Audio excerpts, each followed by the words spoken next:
Well, guess what, it costs some money to be nice. Unless they is probably less than 10% of the cost.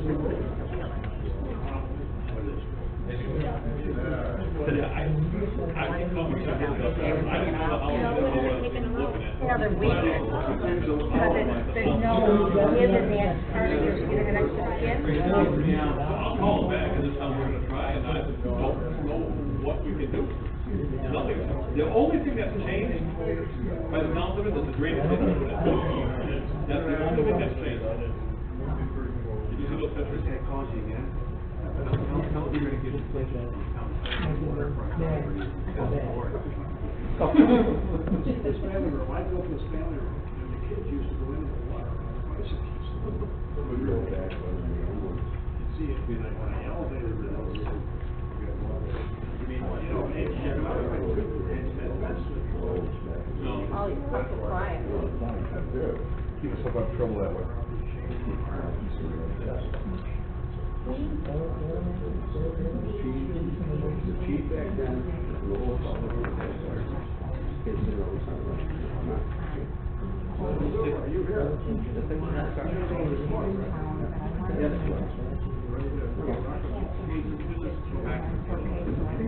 Let me know when the next session is, I'll be there. Yeah, tomorrow, but not, you don't come tomorrow. 9 o'clock in the morning. You want me there? No, we'll wait for a few weeks, I've got enough on the agenda for this. Alright, well, give me a call and just let me know. I will. I'll be there. I know you will, that's why I haven't.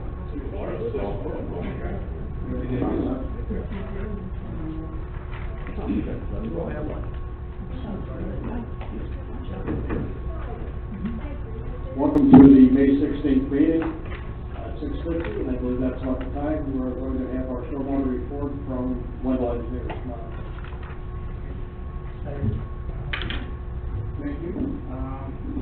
This is our favorite time of the year, our annual report. Who's here? Sorry about that. Okay. So our annual report covers the time period of March 10th, 2021 through March 9th of 2022. And our annual report pretty much reports on the 6 minimum control measures, or MCMs, that we're required to address as part of our stormwater permit coverage with the DEC. The first measure is called public education and outreach. This measure is really mostly headed out by the Western New York Stormwater Coalition. They do a lot of the heavy lifting in this category. They prepare materials to help put together the kiosks, displays. We've got one of our displays now with alcoholic. They also host their Stormwater Coalition webpage and have a lot of material and links that they provide on there.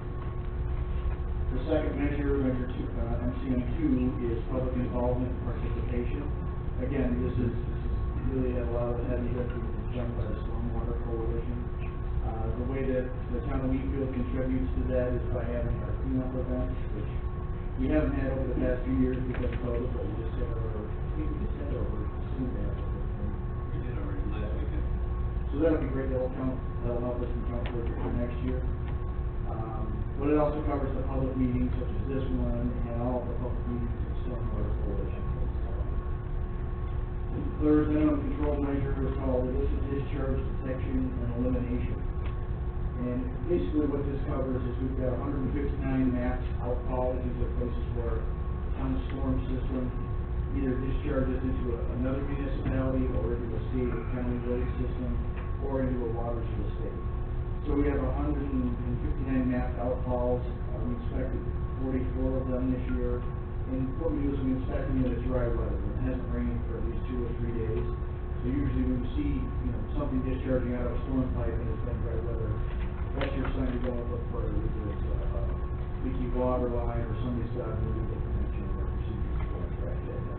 But we didn't have anything that we noticed this year, so all of ours, we didn't have to do any track downs or any further investigation. So those are the numbers that we report on that. The fourth control measure is construction site stormwater runoff control. Basically, we handle this through our review of stormwater pollution prevention plans when the projects come into the planning board. Over the past reporting period, we had 4 SWIPs that were reviewed and approved. In addition, we had 7 total active construction sites in the town year. And of those sites, there are multiple inspections at each site. We usually try to shoot for one inspection a month during any construction. The fifth measure is post-construction stormwater management. And this is basically an inventory of the practices that we have in town. Right now, our inventory has 63 practices. That's a mixture of pond and hydrodynamic devices. But we're actually currently going through and updating that list based on all the past permits from 2003. So we expect our numbers on this to change a little bit next year when we have a new, very specific and accurate inventory. So our last control measure is minimum control measure number 6, and that's stormwater management for municipal operations. This basically covers best management practices and good housekeeping at our town facilities and other areas that are within the designated MS4. We did a bunch of self-assessments this year, assessing how we're handling different best management practices. The Highway Department swept 52 miles of roadways and inspected and cleaned 24 catch basins in the municipal area. Other things we keep track of are the amount of fertilizers used and pesticides. We had very little of that. Good thing with some herbicides that were planted in the field that are all good. So really those are our 6 control measures and what our numbers will be close to here. Are there any questions? Anybody have any for Tim? Thank you, Tim, I appreciate it. Yeah. Nice job. We'll start our regular town board meeting, but after the prayer, we would remain standing just for a moment for the people who were taken in Buffalo this weekend. So if we need to stay for a moment after the prayer. Pledge allegiance to the flag of the United States of America, to the republic for which it stands, one nation, under God, indivisible, with liberty and justice for all. Heavenly Father, we pray thee to grant wisdom to all who are in authority, that order and justice may be upheld for the benefit of all citizens, and guide us to better serve the people of our community. Restrain those who seek to destroy our government. We ask your divine wisdom to rest upon our leaders to guide them and protect them. Amen.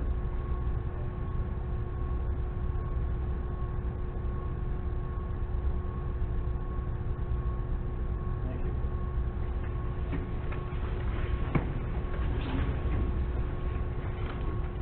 For the record, Kurt Doctor is absent tonight. He's away on business. And do we have any signed-in for public input tonight? One person? If you can dial the microphone, please, and your name and address.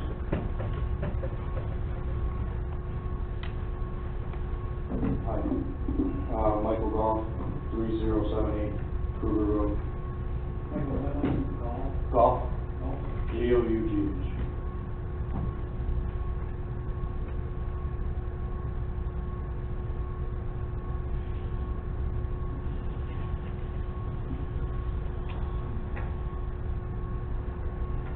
I know that I spoke with some of you today.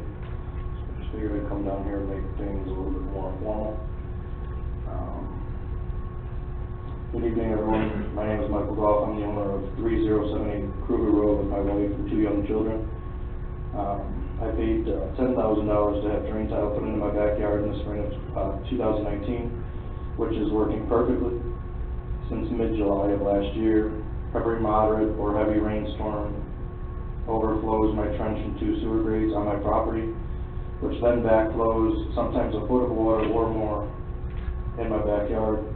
The most recent occurrence was this past Saturday night with our rainstorm that lasted roughly 30 minutes. The aftermath can be seen in the pictures that I've provided and will show. It took 7 hours, about 2 o'clock in the morning, for the lake in my backyard to mostly drain out into the slow-moving trench and sewer lines in the Wheatfield system. This happens every rainstorm. My children and dogs can't utilize my backyard, even though I put so much money into it. It has been difficult to get a resolution since I've called various departments and have been passed on, which is why I'm here today.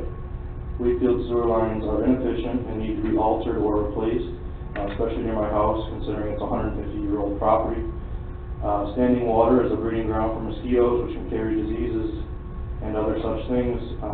So I'm just asking that you guys Consider and help my family get their backyard back, to help play in and protect my home from eroding its foundation and such.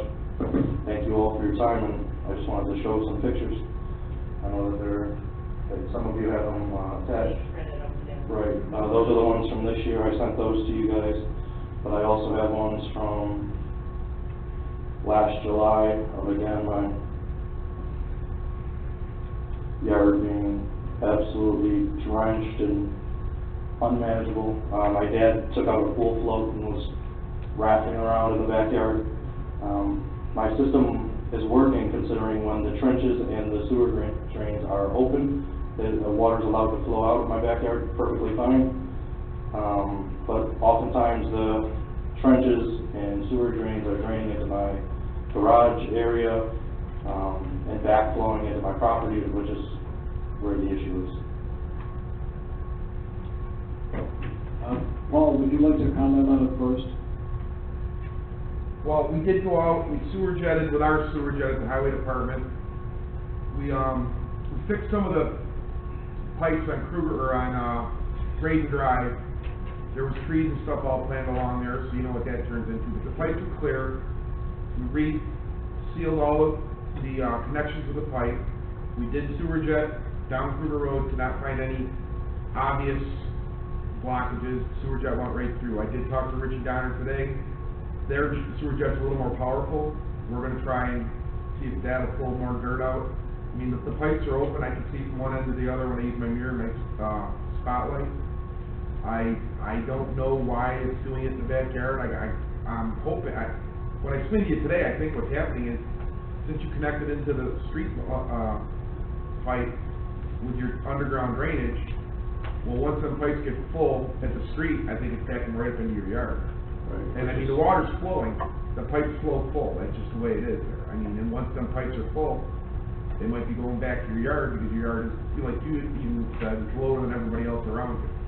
Right, but that's why my drainage is pushing it out, but can't go further than the trench or the sewer drains. If those are already full overflowing, where it's above the ground level already, and backflowing into my property, that can't be placed on me as the homeowner. I get it, I have an old property, I get it, I have a low property, but that's why I paid the top company in Buffalo to come out and put drains in the lowest spots on my property to drain the water out.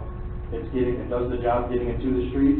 It's just, Wheatfield system is so backed up all the time, and any moderate or severe storms, like you mentioned, it's backflowing into my property. I just like to know where I can go next. You know, Mike, let me just make a comment, and I know that possibly Richie can come out there with his planner, and maybe it'll benefit, I hope it does. But as you know, I lived in that house for many, many years, long before you did. And, you know, weather has changed, but I will say this, when I lived in that house, when we had heavy, heavy rain, my backyard would flood. And just like you have right now, but it lasted maybe a day or so. The problem is, I lived there before Graydon Drive went in, and I also lived there before the new homes went in. I had no trouble until they put those homes in, and put Graydon Drive in. So it actually created a slight trough. And I'm wondering, by the gentleman who put your drainage in, that you consider the elevation of your property compared to Graydon Drive and the homes around it. And you may smile, but I've seen the water in that yard over there, to the point where my kids used to run out of the family room on a plank into the water and thought it was fun. And they would run around in their little flat boats in the backyard. It never lasted long. But when they did the development of Windward Drive, everything around it left you low and left me low. And that's when the problem started. Right, but I've owned the property for 4 years and have not had an issue until last summer. We haven't had the rain, like last year twice. You showed pictures of last year's storm. We had flooding everywhere at the time, including my farm was underwater, never flooded before. I mean, those were two storms that we hoped we would see. When you mentioned your home, you didn't pay $12,000 to put drain tile in. You didn't put the work in that I have done on the house. My concern. So hearing about you owning the house years ago is irrelevant. Tile in, do you consider the elevation of the road, the homes around it when you put those drains in? Because if that water backflows, as he just said, into your yard, that's actually adding to the problem. Putting the drains at the lowest point to move it out of my property. Exactly, but my water has nowhere to go from my yard because Wheatfield's drains are overflowing, and nobody wants to take accountability for that. It's my problem because I'm the homeowner. I paid to put the drain tile in. The water backflow would never happen if Wheatfield's trench wasn't backed up, the sewer grates weren't backed up. Well, let's do this. Let's let the water department take a look at it. But you have to understand, I know how low that property is there. And I know by putting drains in there, I know you think you're doing the right thing. I'm wondering, is the grade sufficient to make it properly work? And that's my consideration. And that's when I tried to explain that to you this morning. Mike, I understand what you mean. And you have kids, I have 4 kids at that house. Right, I can just answer that question, because every time as soon as the trench is done, as soon as the trench is clear, my yard is clear. As soon as those sewer grates are clear, my yard is clear. Sure. My drainage is working. Well, I understand that, but in the meantime, what's happening, the town ditch fills, comes back into your yard, and that's what it dumps into your yard, and I'm wondering. Why is that acceptable? If it had been higher, and maybe brought some fill or material, that would have eliminated the problem. Right, I'm just asking why it's acceptable for Wheatfield's back draw to be at my property. That's unacceptable. Again, all I'm saying is you have to consider the elevation of your drains in your low spots on your property. I mean, you're shaking your head, but I've been doing this a long time, and I'm not trying to make light of the situation. I've seen it. I saw your yard. But all the best we can do is have our water department make sure there's no blockage of the pipe to keep it moving. Other than that, gents, if you want to go and take a look at it,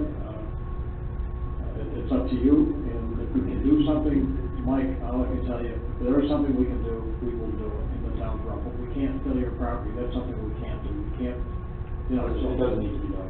So, Sorry? respectfully, it doesn't need to be done. My problem is not. Paul, I saw part of Kruger, does that flow towards Ward or the Boulevard? His air flows towards Ward Road, I believe. 'Cause along Ward Road, I live right across from Johnsburg Fire Hall, and I've got a receiver in my side yard. It's the state. Mine, same thing, look at my front lawn when you go home, I got water this deep just from the rain to the receiver right on my property is full, almost that far from the top. That's It's a state. That's your drains that you put in? That's your No. drains that you paid to put in? The receiver along the road, Is like the sewer drains? yeah, Okay. it's full. That's Wheatfield though. That's No, not. it's state. It drains down Kruger Road to New York State tile, which runs out to the river eventually. And just in the past couple of years, my front yard started flood, and it's the receiver that storm draining across along Ward Road is full. So now we're saying that it's the state's, I think it's it's the state's problem now? Mine doesn't flow, it doesn't go no place for my property, because it's plugged along Ward Road. I hear what you're saying, and, one solution I see is put like a backflow preventer. I don't know what type of pipe you got going out, but you wanna stop the water from coming back from that big ditch. I know the town, Willow Lake, and we've got, I don't know what size pipe that is, but there's a backflow preventer that the town highway has to manually open and close. When we get near a flood stage on Willow Lake, I don't know, Paul has to go out there in the middle of the night and close it so that water from, Ward Road doesn't come back into Willow Lake and flood that area. Right. Because we feel it's flat.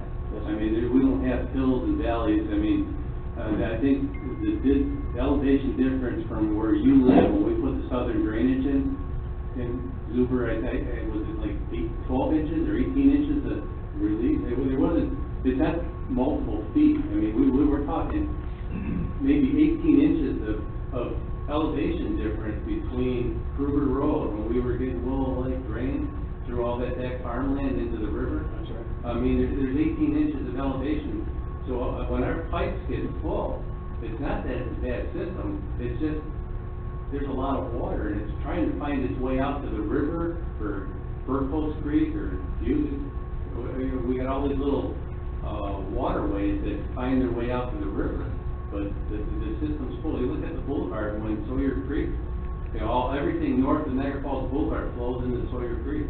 When that, I just wouldn't think that a 20-minute storm yesterday would do that, but apparently it does, and every storm it does.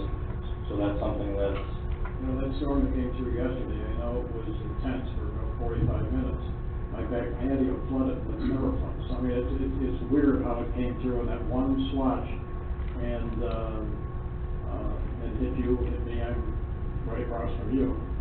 And it was a lot of water in a very short period of time. That's a good point. We talked to New York State for years about the pipe in Ward Road, and it's never been very good. I've got water right now, like that, in my whole front yard, from just that little bit of rain we got, it'll take Right. 2 or 3 days to go away. Mine's like that as well, but I don't have drain tile in the front, so I expect it and accept that. But where I put 15,000 in drain tile 4 years ago, it's been perfect up until last year, now I'm having these issues.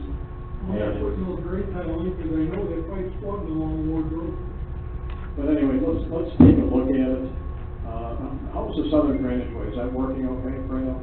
Yeah, we'll check it on a pretty regular basis, make sure there's no beaver dams. But Mike, if you would check back with the highway superintendent in, say, a week or so, guys, I'll time to check it out. And let's see what we can find. And if there's something that will help move that water faster, I think Larry's point too, what's the width of the pipe that you had up? I'm not sure, I'd have to pull up the contract. Possibly Did, possibly get a couple check valves to prevent it from coming back into your yard. yeah, I don't think that's coming back, so that's the thing that I'm trying to explain. It's, once the trench goes down, my water gets out. It's not, I don't think it's coming back in, I really don't. But I think My water has nowhere to go, so when it rains, say it rains cumulative 4 inches, I have 4 inches in my yard, that's it. It's not like if I'm getting whatever more. Let's take a look at it, Mike, and check with Paul next week, see what they find, and, in the meantime, I don't know, Bill, if that front line runs all the way to Ward Road, if Ward Road's not going, that's not gonna help either. So, Paul, can we check with the state, is there anything they can do? I've been on the state for how long I've been here, 8 years? Yeah. I mean, I've complained about that line for 8 years. I was excited because they were supposed to rebuild everything on Ward Road. They came through and they did a quick mill and pave, and that was it. I thought they were redoing drainage and everything. The drainage on Ward Road shot. From one end to the other. I seen them redoing some catch basins down here the other day, but, we dug it out years ago to look inside the pipe, and I can't remember now, it was a long time ago, it was 18 or 24 inch pipe, and it was more than 3/4 full of dirt. I mean, that's when was that all done? 50 years ago? A long time. Matter of fact, the pipe that's in your side yard, right, put that in years ago. It was concrete. Yes. We did replace one pipe in the side yard. It's the 3-footers, and there was one that had a little issue, but it wasn't blocking anything, it was just cracked. So we pulled it out and put a piece of plastic in, sealed it up. We'll see what we can find, and we'll check back with Paul in a week to see if they can put over their jets. Like I said, the water department has a much better jet, and so we clean some of the pipe out, get the water moving faster. Okay. Let's see if we go from there. Okay. All right, nice to meet you. That's it. Okay, approval of the minutes. Oh, I'm sorry. I don't know when I was supposed to come up. I'm Steve Lee with 6452 Shawnee Road. Okay. And, I had some, I wanted to dig a pond on my property, and I got some paperwork from, Soil and Water from Niagara County, and I just wanted to know if you guys had any questions on the pond or anything like that, because, I got a strict time frame. I just want to make sure I can move forward with it. I would say this, and our building inspector's off sick tonight. If you would check with him in the morning, we have some regulations related to ponds. However, if you went out to the soils and water people. I did talk to him. He said he had paperwork, and then he was gonna head for the board. Less than an acre? Yes. It is less than an acre, so I think that was one of the, if I remember correctly, Paul, do you remember, less than an acre is.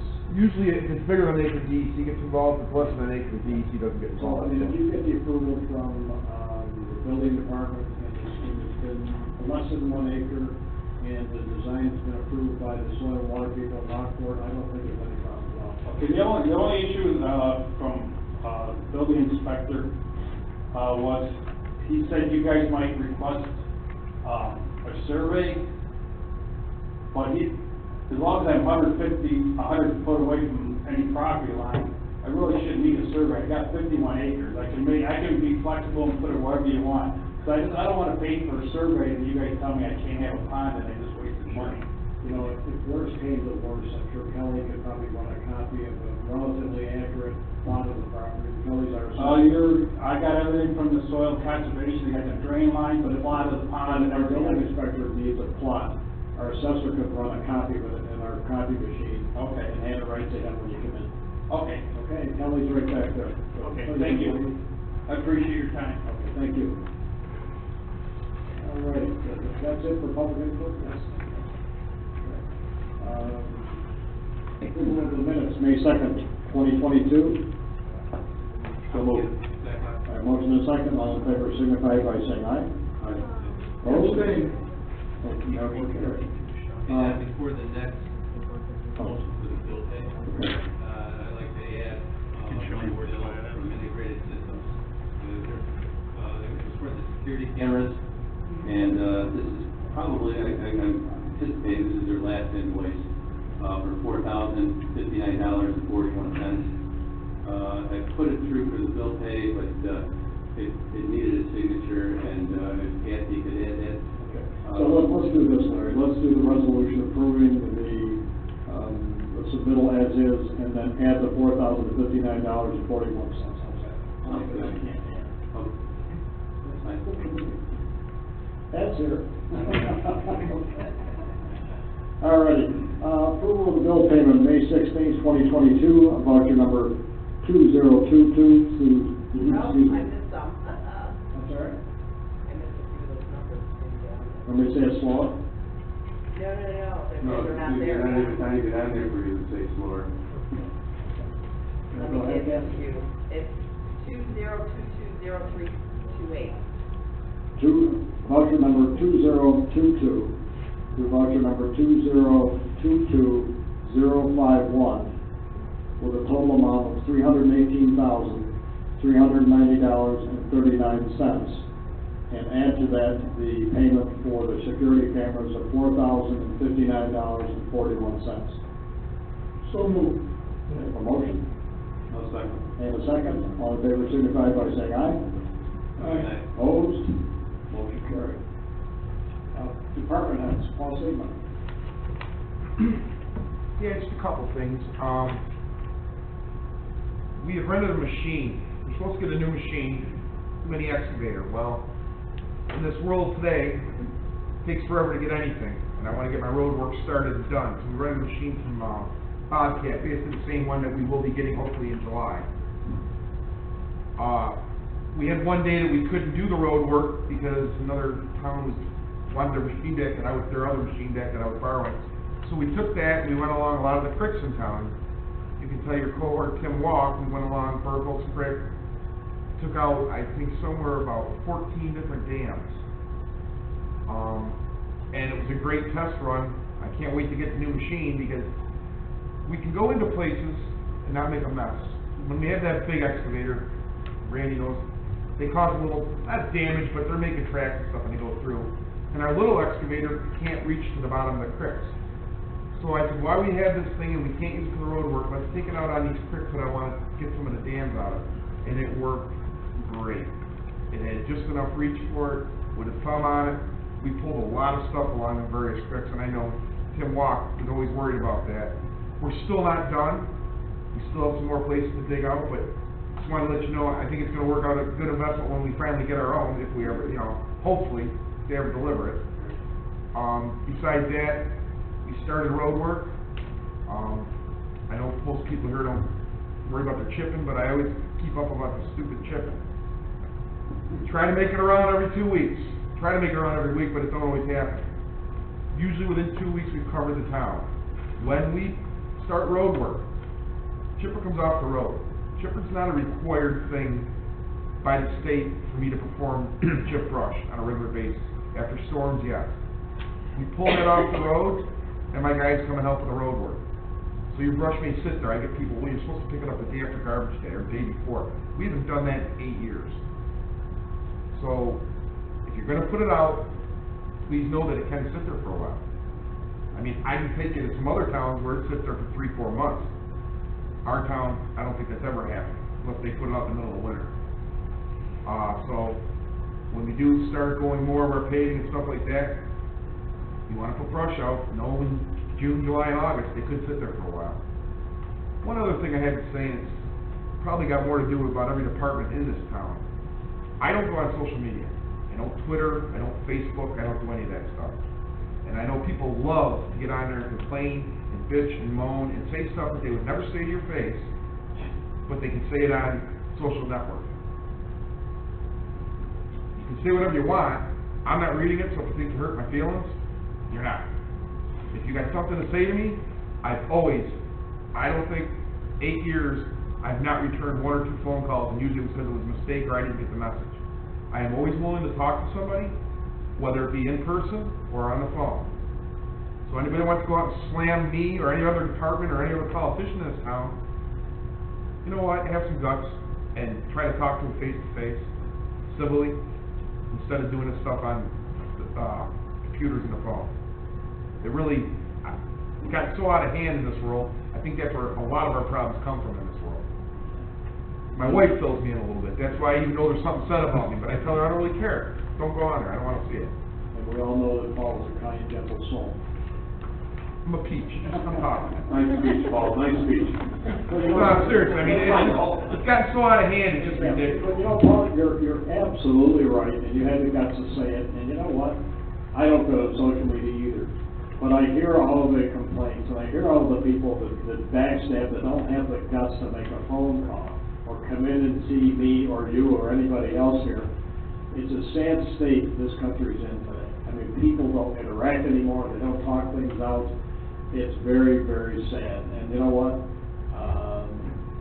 I mean, it's funny, I've actually tracked people down that were on saying stuff, and I called them and said, what's your problem? Just tell me what it is. And they explained to me, and I said, well, sure, we can help you out with that. But then there's the other people that you beat. Well, yeah. But, you know, it cracks me up when they do it. Like I said, I don't read it, so if you're going on there thinking I care, I really don't care.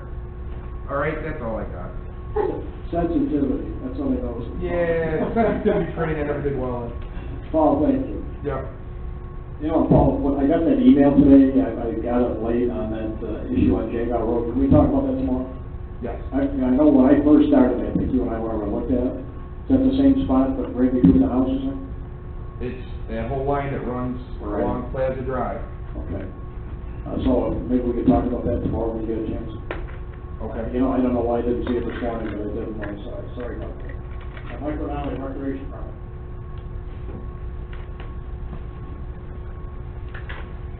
Like me anymore. Wow. Good evening. How are you? Good.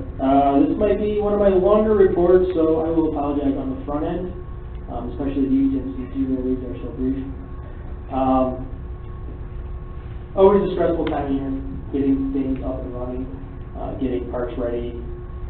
So I create checklists that are moving targets day to day for my guys, and they're pretty headstrong. They follow, you know, my lead, and they do the best they can. And you know, I really appreciate everything that they do. They roll with the punches, and we have a lot to get going.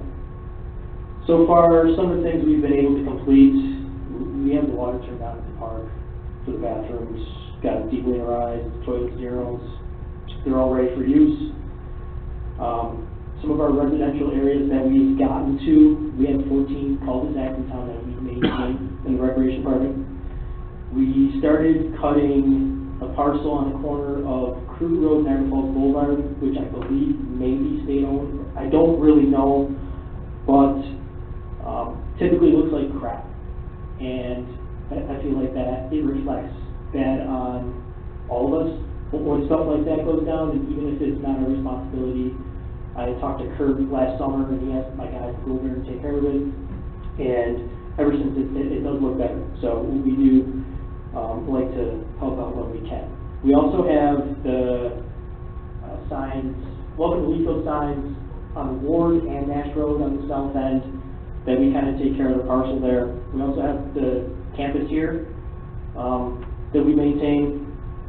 Indicon Drive, where the Niagara County Development is, the entranceway on the east and west side, although it's starting to fill in and getting less and less for us, which is good. An abandoned cemetery called Ward Cemetery, actually located on Lockport Road. There's a lot of old burial sites there that, you know, especially around Memorial Day, Labor Day, Veterans Day, we like to take care of. American Legion, the Wheatfield Lions Club, St. Johnsburg Fire Hall, Adams Fire Hall, Mario Park, Base Park, which is maybe the lowest point in town. It's always wet till like July. We got the front strip, kind of where the backyards are cut. The guy got buried on Friday, so we had to bring the gator out. Got most of it cut. And then we have the 60 acres, we have a Fairmont. So I got 3 full-time guys, I got 2 part-time guys that basically their role, one of them is like our mechanic, so when something does break down, he fixes it. When he's not fixing stuff, he's cutting Fairmount Park with our other guy, Jerry. On Thursday, my staff's going up to Niagara County Fairgrounds to pick up the fish that we ordered for Niagara County stocking program, so we're going to get Fairmount Park pond stocked for the first time in years. I can't even remember the last time we got that done. Furthermore, I have baseball diamonds and softball diamonds that have to get up and running, and I need them done this week. Our men's league starts Friday, T-ball coach pitch starts Saturday. Each diamond to get up and running and safe to be on pretty much takes a full day with 2 guys. And what they do is they'll turn the diamonds over with the machine. You know, we couldn't get the machine on until last week. What's left on top are the tufts and the grass that has grown since like October, November when we weren't using the fields, and those have to be hand raked off. Once that's complete, we edge the diamonds out, make it clean, and then we have to check all our ground inserts. Each base actually has 3 different distances depending on what age we have. Actually, it's 4. It's 50, 60, 65, and 70 based on T-ball or men's league, slow-pitch softball. Same thing for pitcher's mound we have. So each diamond has like 12 to 15 ground inserts. We have to make sure those don't heat. So we have to dig them all out, clean them out, and make sure they're in the right distance. Once that's done, we move on to the next field. So we got all the fields done last week. In terms of like playgrounds, and like the state of Fairmount Park, you know, I just want to go like where we were, where we are, and where we're going. So 5 years ago we installed the zip line, and we're in the process of finishing up the gravity rail this spring. I had some tasks I needed to complete last week, so I just couldn't quite focus solely on playgrounds to complete that, but we are making our way there. Plus, playgrounds also low, so it was like we couldn't really get a tractor in there and start like hauling mulch over and just would have put a bomb went off. Mulch around the equipment out here. It is, yeah. So there's a pile of it we have next to the tennis courts that we're tracking through, but the only way through is directly through. And so the installer's got to come and finish welding all our seams and the connections. And the reason being is the manufacturer won't let us put the final piece on if the seams rub on the wheels that are on the mechanism. So the wheels will wear, it'll break down, they'll be liable. So it won't clear me to put that on and finalize it. So to my understanding, Mike, that they have to do the welding before you can do that. Correct. And I had him come out Friday. It wasn't very kind because he was annoyed that he had to come out, and I'm like, well, you told us not to finish the wood chips until you were done welding. Because we had scaffolding that we actually borrowed from Richie and still have. Thank you, Richie. And we were waiting for him to come finish. So he showed up Friday. He's supposed to come this week. That's the last word I have on exactly what he has to do. Today, we went through, and I just went ahead, we put the brush the border up, and laid down the rest of the mulch. So that is, that part that we can do is complete. And also keep in mind that the reason why we waited until August to start installing is I have summer camp in the park, and I can't have the park under construction while I have that going on. So that goes to like the 2nd or 3rd week of August. And obviously, we started like the day after the camp was done. So anytime we have equipment we do want to install in the future, we simply notify. So, Paul stole my thunder about Facebook, because I wanted to talk about that as well. I actually don't have a Facebook account. Deactivated it 2 years ago, mainly because I find it to be a toxic and divisive place. It was actually right around the general election, which is the absolute worst. And I just don't find any place in my heart for that kind of negativity on a day-to-day basis. I just don't. However, I have friends that do have Facebook. And I'm not sure how you are with your friends, but I'm in group chats, and we like to tease each other, kind of get in each other's skin. And one of my friends saw a Facebook post about Fairmount Park's playground. And of course, he sent a screenshot, sent it to me, ha ha ha, trying to just get under my skin and kind of poke the bear a little bit. You know, trying to trigger an emotion. And honestly, the complaint was about the condition of the playground and that it doesn't look like Mason's Mission at Pendleton and Tower Niagara Park. And so, incidentally, this individual, I recognize names instantly because the same individual made a similar post not 2 years ago about not having street lights or lights over our ice hockey rink in the month of January, and then went on to trash the park.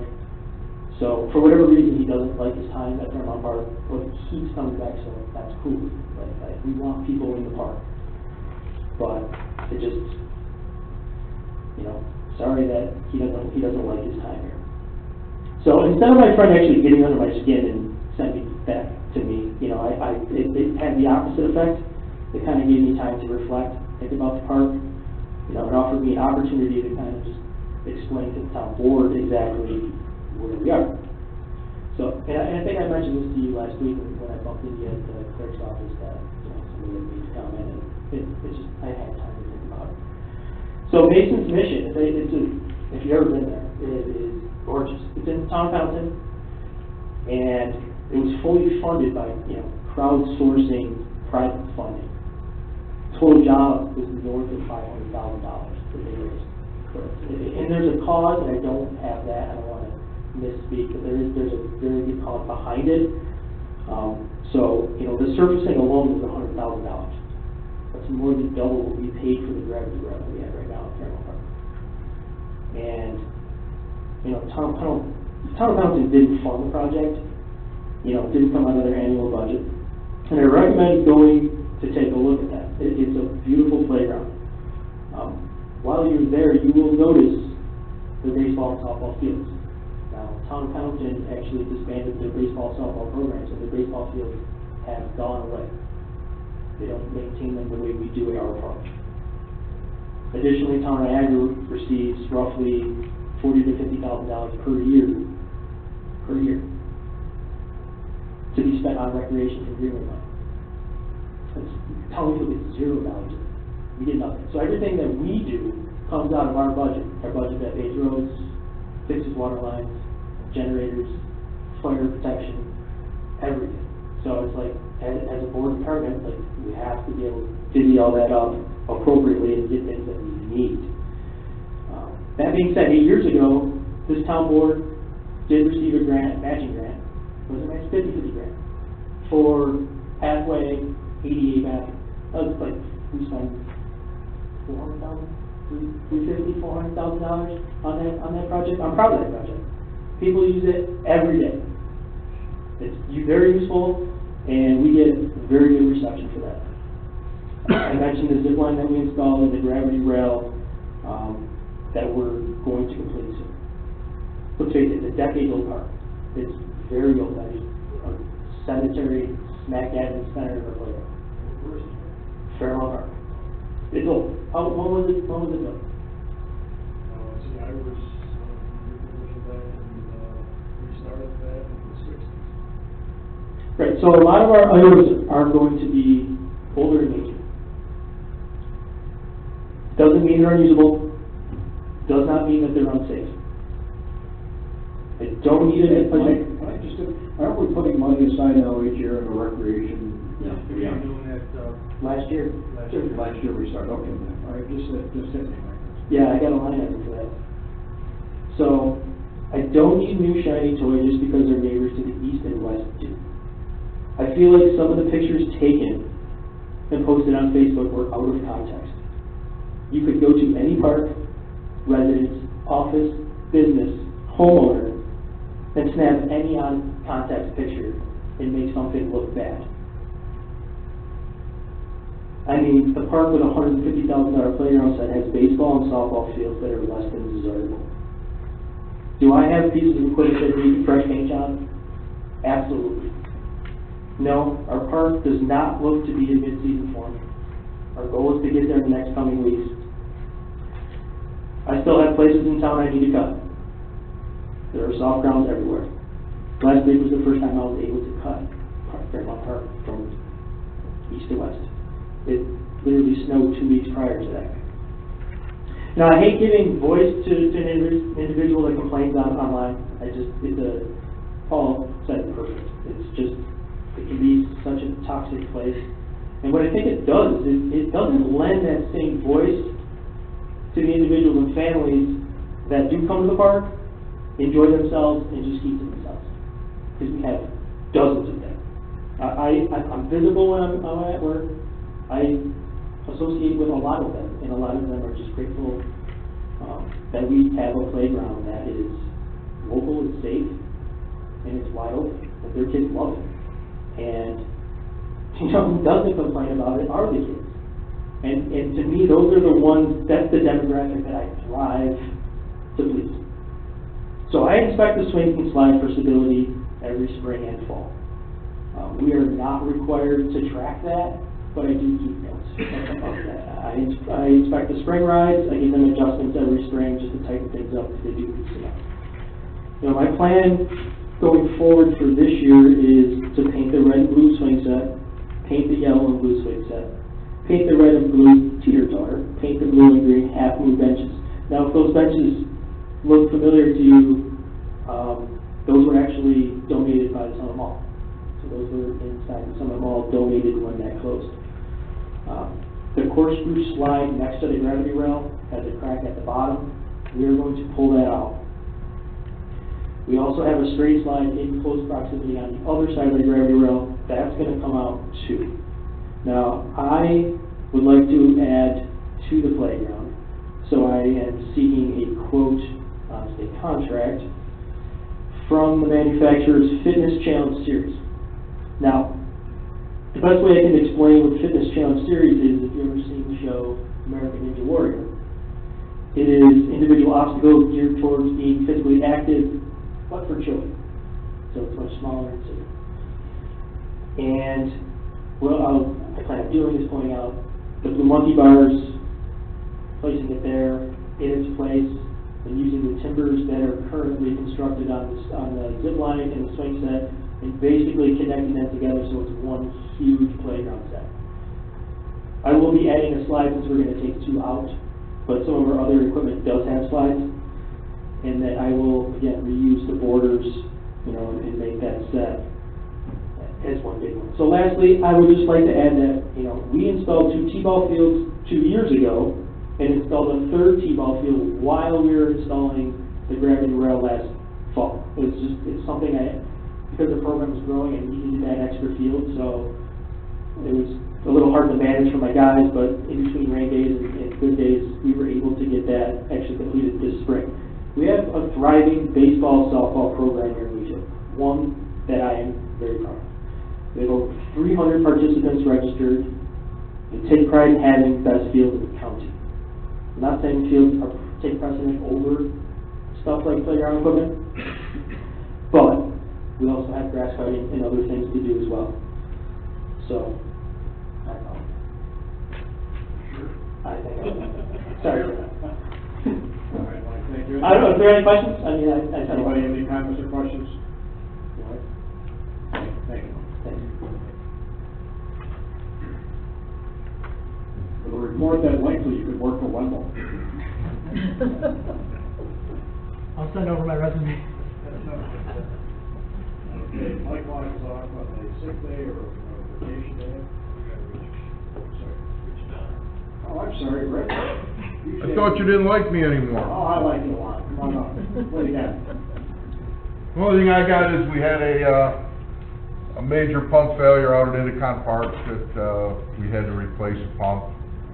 We don't keep pumps in stock for that due to the cost of them, so I did order it right away and came back after to get the approval for the PO, but that was an emergency situation, and, other than that, we're trying to keep things going. And I think these guys were aware of the purchase, and it's something we couldn't let go.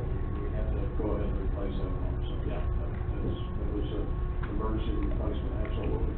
Other than that, after fighting with the gas company, I think tomorrow we may be putting a hydrant in on Lockport Road that was hit 2 weeks ago. Gas company was giving us nothing but a headache about marking out their lines, so they finally got it done yesterday, so now tomorrow we'll hopefully get the hydrant back in and get it in service.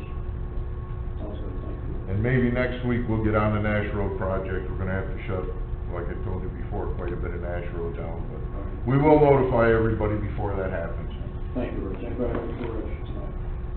No, and Mike, one thing I wanted to mention to you too was finally, I think it was Thursday or Friday, that we got the approval from the gas company that the gas supply line at the youth center is sufficient to handle the generator. It is? It only took how long?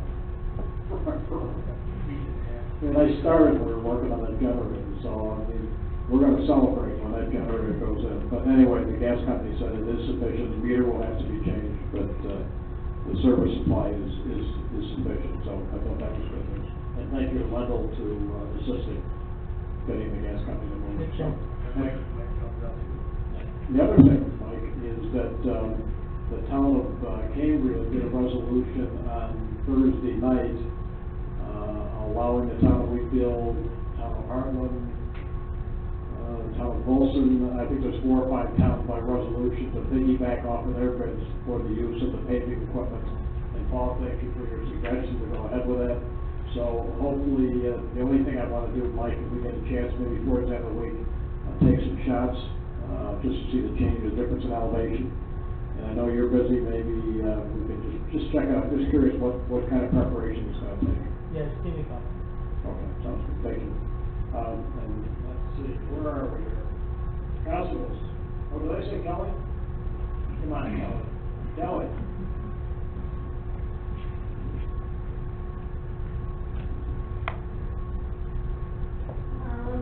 Good evening. Hi. Nothing much in the assessor's office, getting ready for grievance day next Tuesday from 4 to 8 here in the town hall.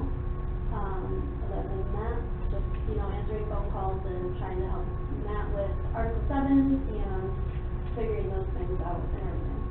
I do want to say something about the Pendleton playground, the Mason's Mission playground.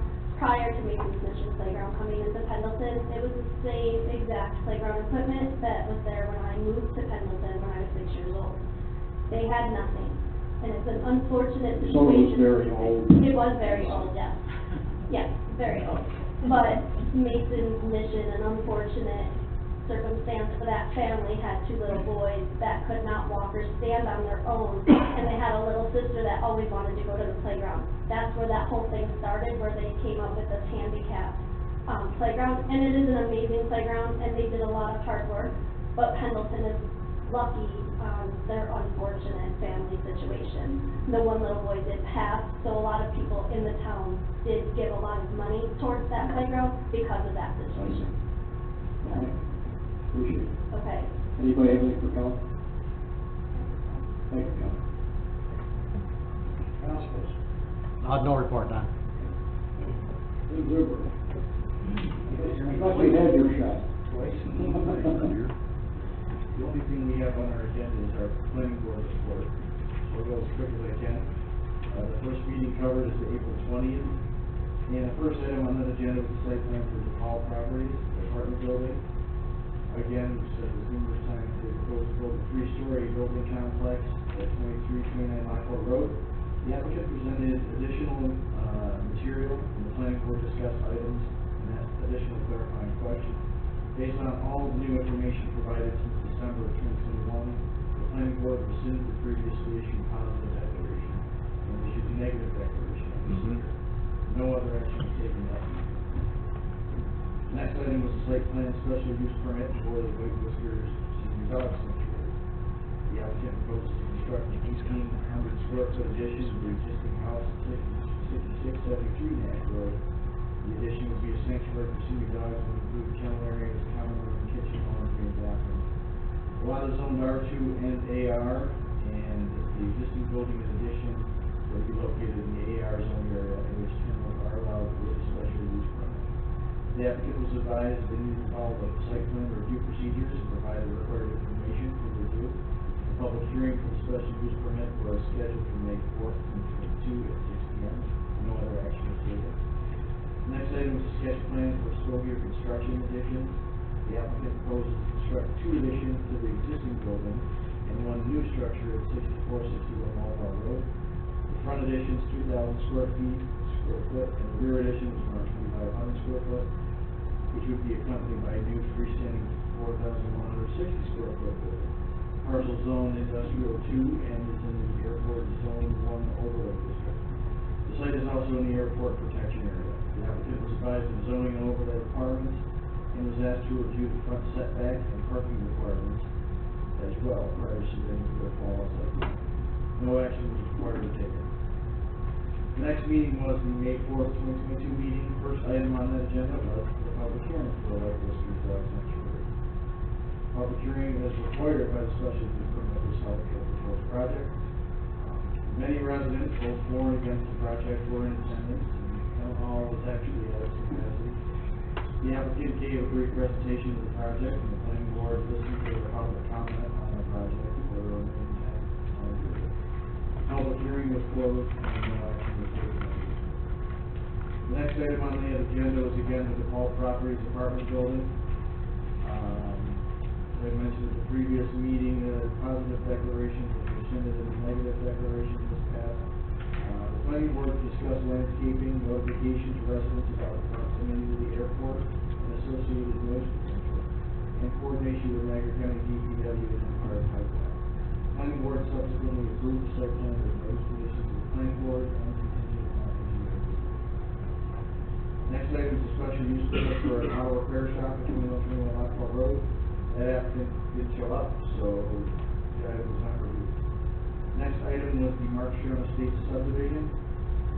The applicant proposed to construct the additional phase to that subdivision. The subdivision was originally approved in 1990, but wasn't constructed at that time. In 2005, plans were updated to current town standards, and only phase 1 was approved and constructed. Remaining phases were impacted by state wetlands, which grew in size since the original approval. Currently, the applicant has resolved wetland issues with the DEC, but was forced to redesign a portion of the subdivision. As a result of the change in layout and other issues such as floodplain, the project must repeat the subdivision preliminary plat and common plat process.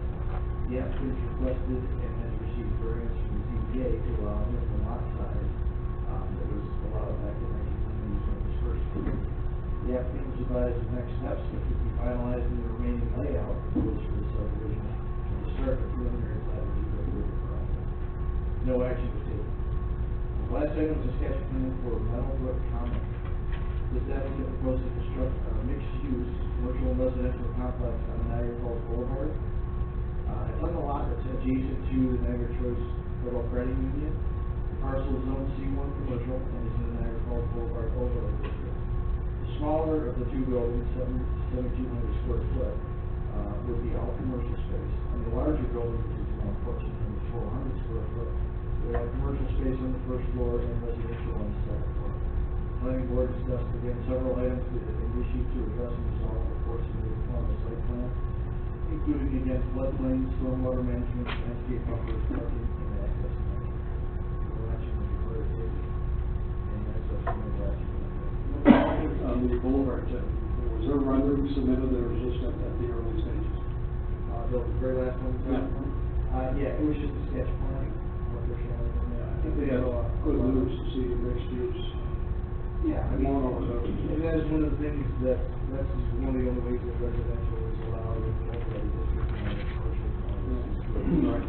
And the other thing, that came up last week is the proposed changes to the zoning law. Is that something that we're gonna get with all revisions soon? or- I believe, at the next town board meeting, they're gonna be ready to present the changes to the board, and we'll probably have some motions to start the coordinated review process and procedure and schedule a public hearing so you guys can get a chance to look at where the committee has ended up with their different changes. I believe the next meeting you will have that from Drew, the code update, which will have mixed use in commercial areas, and I have talked to Mike Clark about that. We just don't want to make the wrong decision with mixed use.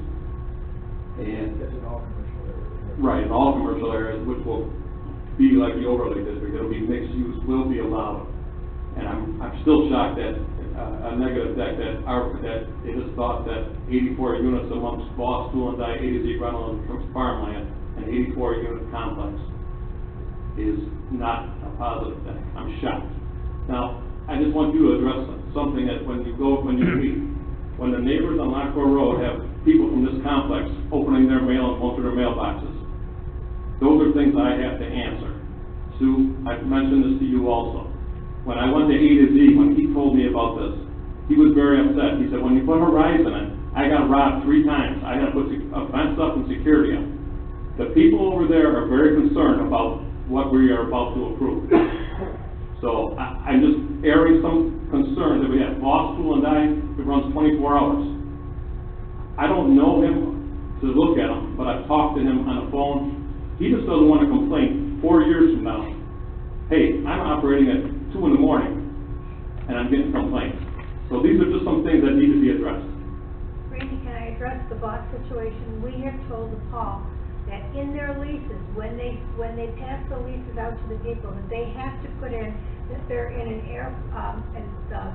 airplane runway situation, so they can, even though they have added insulation that they originally came in, they added quite a bit more insulation, that people are aware of that. And I'm sure that we have said enough to them, but I will call Paul, their attorney, tomorrow and make sure that they put in their new leases about Voss running 24 hours a day. The complaints will not go to Voss, and this is what they said. They said it'll go to their management team, and their management team will be the ones that'll have to handle that. So I don't think you're going to get an increase of calls from any residents there, because they'll go down and talk to the people in their offices.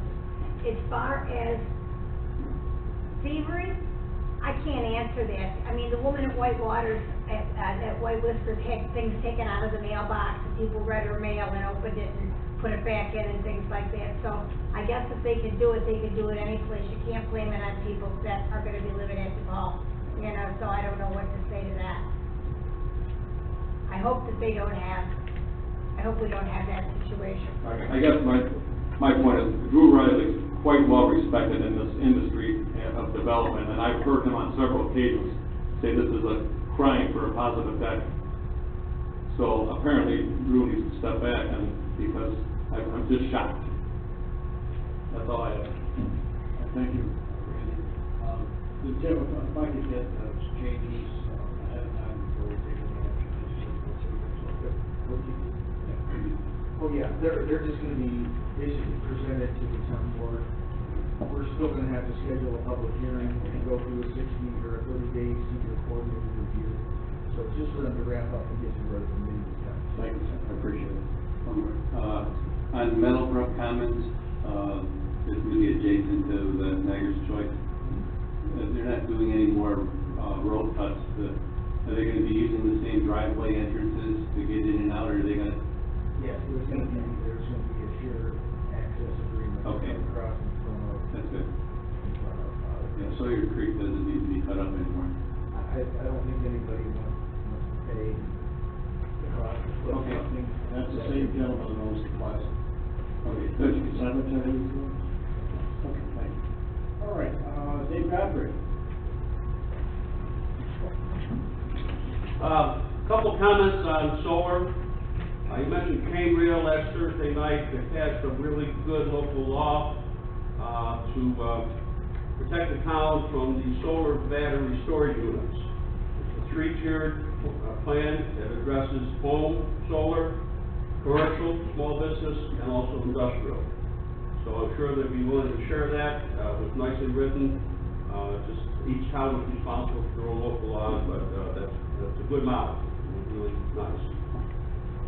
The other thing, I'm now chair of the Agriculture and Farmland Protection Board, and we've been asked for our position on solar. So work with Dawn Tim, our environmental coordinator, and now a statement on record from that particular board, if anybody's interested or if anybody comes forward and wants to know the position from that particular board. Last thing I have is the Purple Heart Memorial Committee will hopefully do our last review next week. I plan to present the plan to the legislature at the June meeting, and if things move well, I'd like to have a groundbreaking on Purple Heart Day, which is August 7th, Sunday. That will be the beginning of the project, I hope. So the build-out very possibly could be ready for a full ribbon cutting on Memorial Day. Dave, can you tell me a little bit about that and exactly what they're doing? Sorry? Can you tell me a little bit about what they're doing there with the Purple Heart? What we're doing with it? No, what actually are you doing? What's the groundwork? I've got 6 recipients of the Purple Heart on a committee to actually put, well, it's going to be an 8-foot-high Purple Heart monument with 4 satellite stones to have the names of all the recipients. We have just under 200 right now on the registry at the courthouse and the clerk's office. And then, of course, 2 more stones for growth down the road, unfortunately. But that location is going to be suggested to be right at the courthouse, basically replacing the sign which is in front of our flagpoles. That is the home of the registry. That is where our Veteran Services is located now. So everything is going to be right there. Big center monument, a heart-shaped circular concrete walk around it with the paving stones that people can get to put their loved names on it or whatever. A couple park benches, and of course, the flagpoles lit right behind the monument. So the plan is to get that in front of them, get the approval, and it would be really nice if we could get the groundbreaking on that particular day, on Purple Heart Day, August 7th. Dave, if you do me a favor, to remind me of that groundbreaking, I'd like to attend. I surely will. One thing on the battery storage, our law is already in effect. We developed that with Wendell Drew Riley. And I see Tim Walk, W-A-L-K, lives in Cambria. Yeah. Right? Yes. Yeah, you do me a favor? I know it's called the name wrong. They put it all together. So I'm assuming their battery law is very similar to our battery law that is already in effect here in town. What it questions is 3 tiers. They took into consideration residential, commercial, and then the industrial. Yeah. So, and the question was asked, by the way, projects that are already in there or going to be there, if they said no, we're not going to have battery storage, and they then decide to go ahead with it, will that apply? And the answer is that yes. Whether they have it part of the project or where they didn't, that law will apply. So, but yeah, Wendell did a great job. I should give him a little credit. People know I like to ride a snowmobile, so they have battery snowmobiles now. They weigh 750 pounds and they're $17,000. I know Kelly rides snowmobiles. A normal snowmobile is about $450, $470, and about $14,000. So anyhow, they do have battery operated snowmobiles. They go like heck, they said, if you watch it on YouTube. But where do you plug in? I don't really plug in. I think the cold, they go down pretty quick, but yeah, 750 pounds and 17,000. Anyhow, nothing to do with anything other than. Don't hit a drift, you'll bury it. Yeah, get that one out. Anything else? Take any questions, man? Anybody have any questions today? Okay, thank you. Glad to see you're feeling better. Okay, let's go move on to town board members. Motion. Oh, I'm sorry, motion.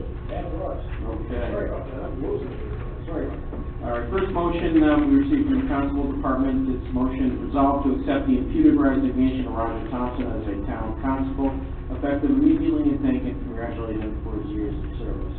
So. Second. Motion and second, all in favor signify by saying aye. Aye. Opposed, motion carried.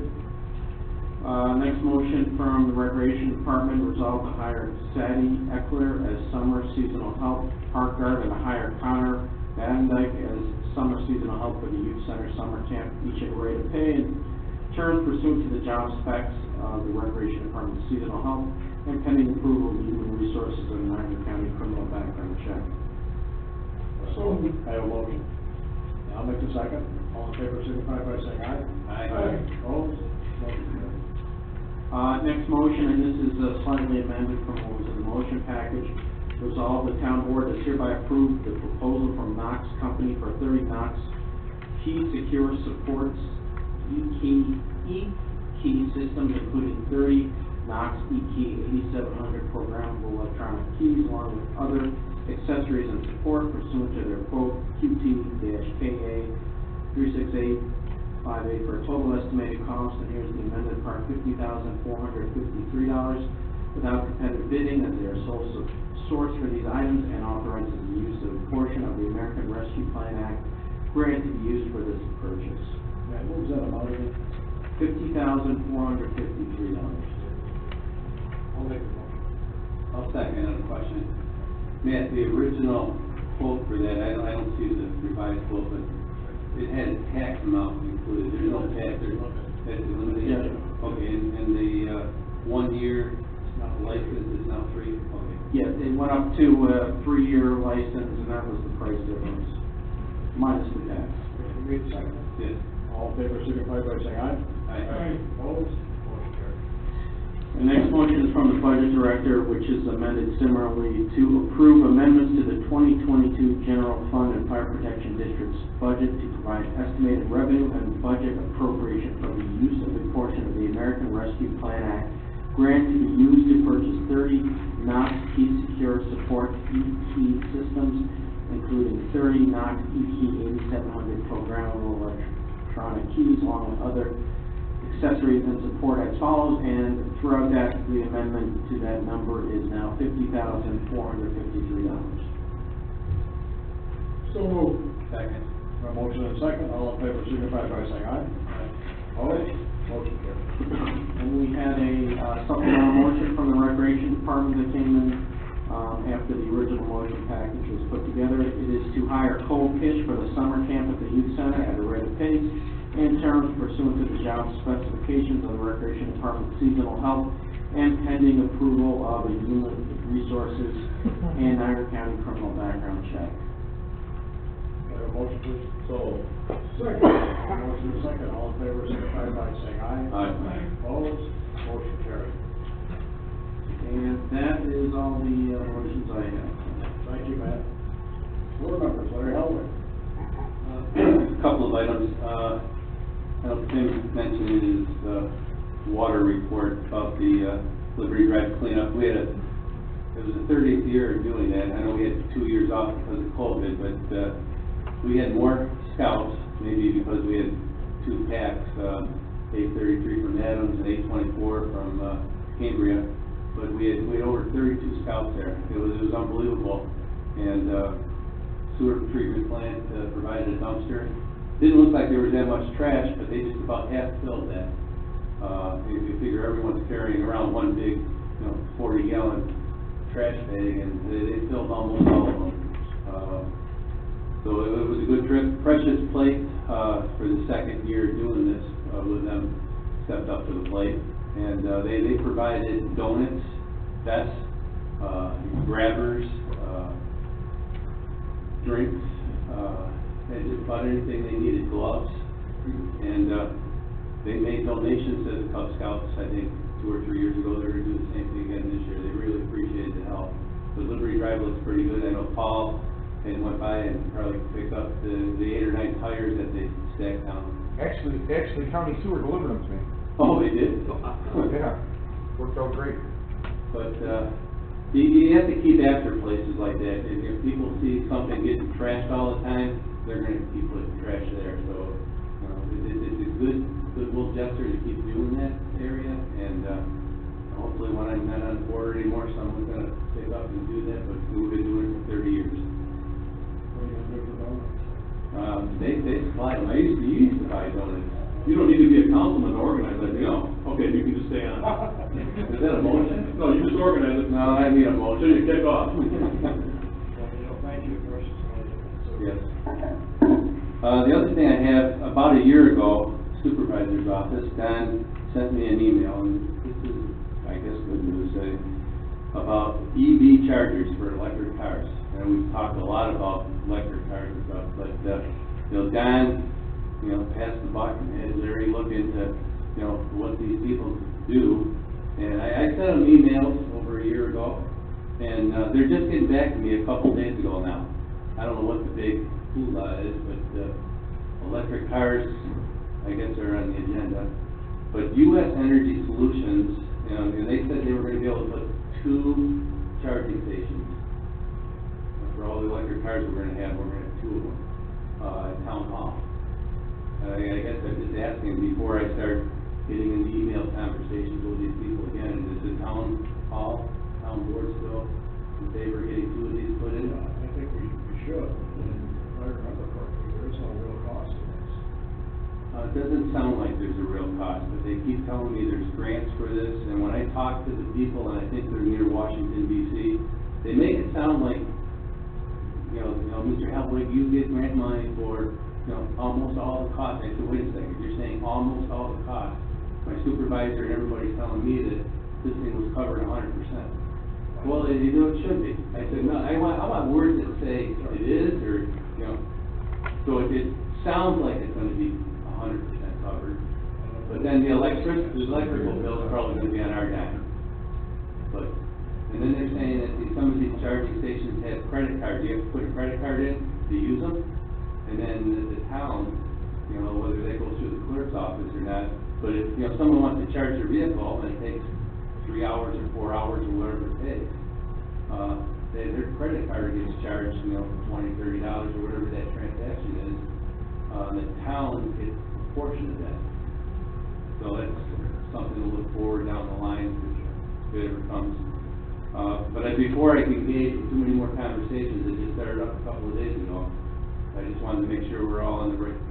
I don't want to go down a dead. No, follow up, see what they say. Okay. I guess we need to see if we have enough power here, to do it, or do we have to put another transformer in? Like, we just have 1 station. 2 stations. 2 stations. We got a transformer around this place, or? We got something Over here? Okay. A ground transformer? No, Where's the rain? it's not full. I mean, just something like, yeah, but that's how they do pay out, that's the pay by credit card. I'm not buying a $17,000 snowmobile.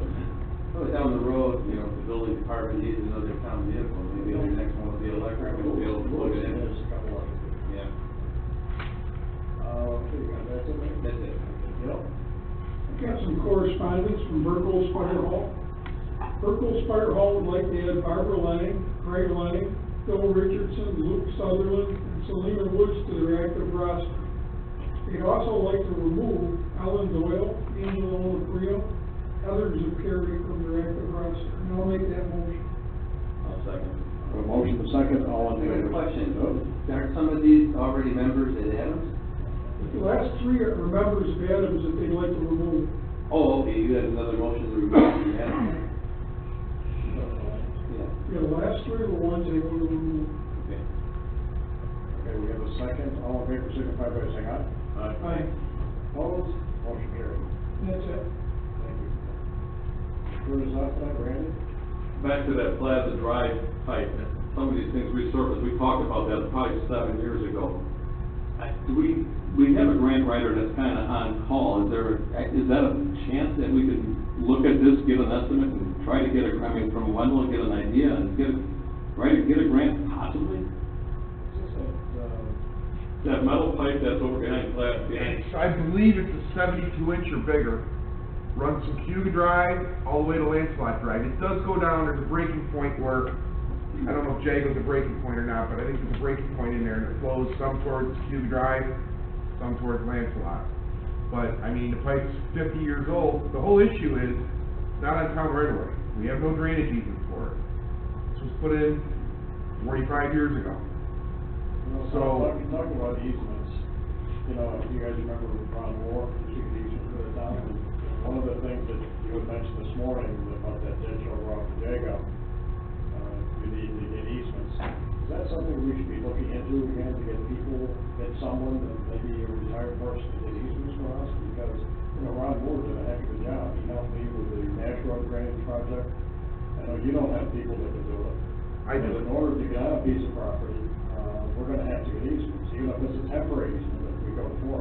Well, you're gonna have to, this is gonna be just like when you do, if you go ahead with this project, it's gonna be just like a sanitary sewer line. Right. It's gonna have to be all be legal easements. This has got to be $1 million job.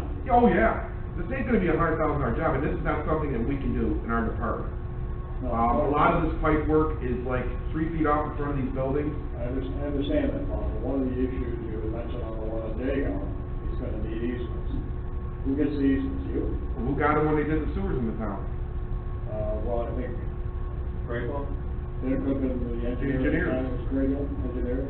This would have to be an engineered project. I mean, you might wanna start out, I don't know what Wendell's gonna charge, but you might wanna start out, you may be able to downsize that pipe. That pipe was put in there, and I don't think it was any engineering that was done. It was basically, it's a big ditch, put a big pipe. I've never seen that pipe full, but would I sign off and go in a smaller when it caused flooding? No, I'd want some engineers to take a look at it. I mean, this is a big project. And the pipe is that bad? Yeah. You know, Tim, maybe you and Paul and I get together and talk about this. Look it over, see what Wendell could do to, Yeah, you know, be an engineer project, because you're gonna have to do an evaluation of flow and size of the wall. but we've talked a little bit about it, and, you know, I kinda think one of the first things we need to do is to just figure out exactly what we have and where it is.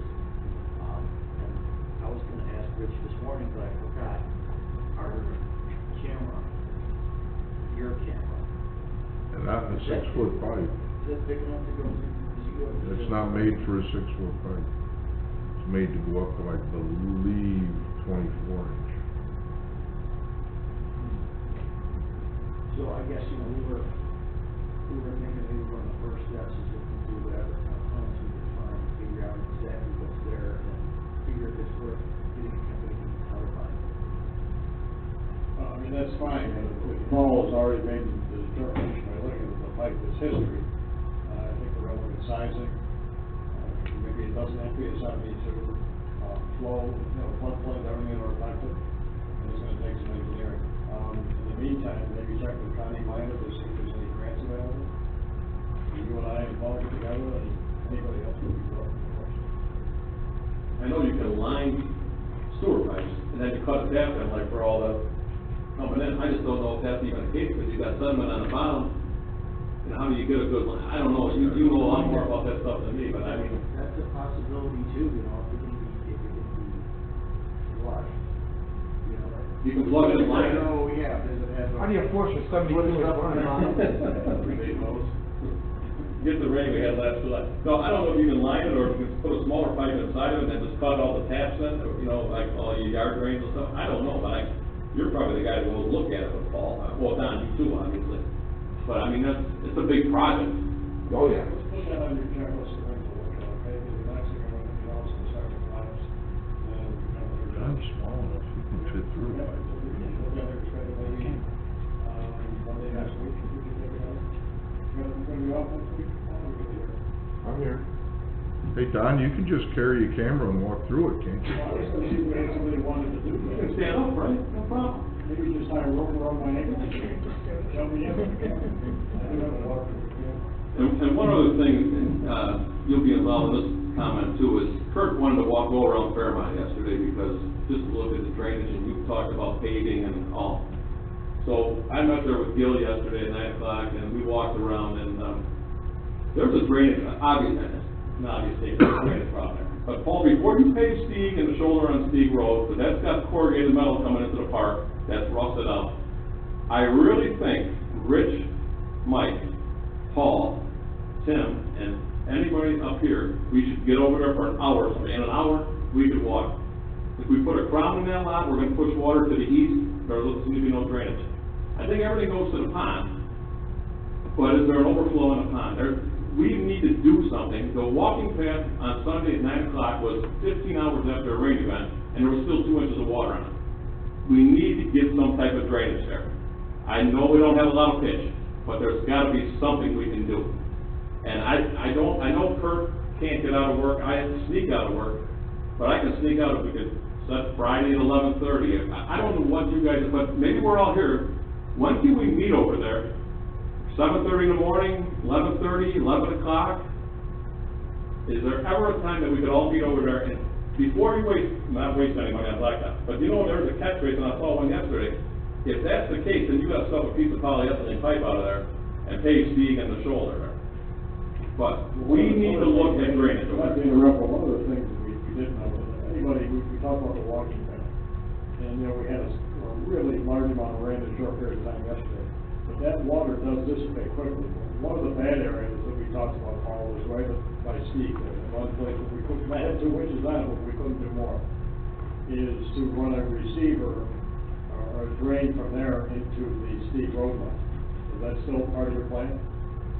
Never was part of my plan. How about Friday at 11:30? You and I talked about this. No, you asked me to put pipe in underneath the trail, and we did all that. No, I was talking about putting a receiver right on a real low spot and taking it into the steep road ditch. Mike, do you remember this? Not really. I guess What's everybody doing Friday at 11:30? I'll be down in this, Thursday at 11:30? Wednesday at 11:30? I don't care, just let me know what day. this Wednesday's good for me. What's the weather for Wednesday? Sounds good.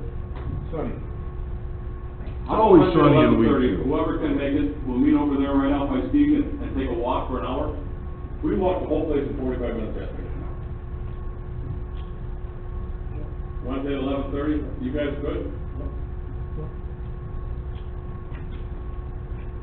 Next Wednesday, this Wednesday or next 2 Wednesday? days. 2 days? Okay. Okay, any other public inputs? I have no report.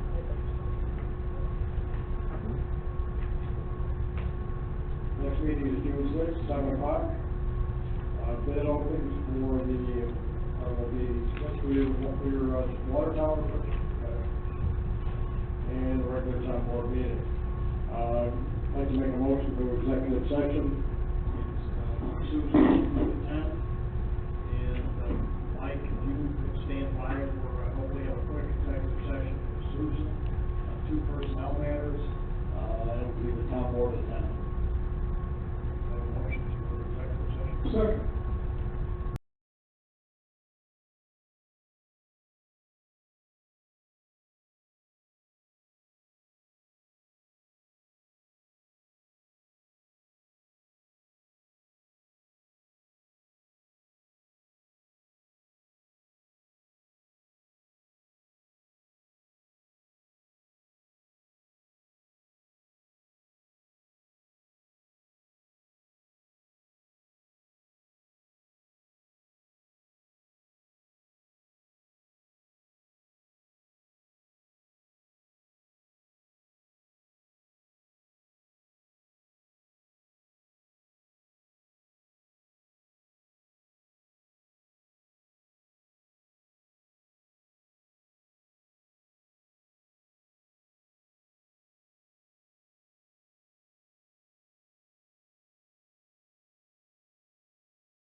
I'll make a motion that we come out of executive session. I'll second.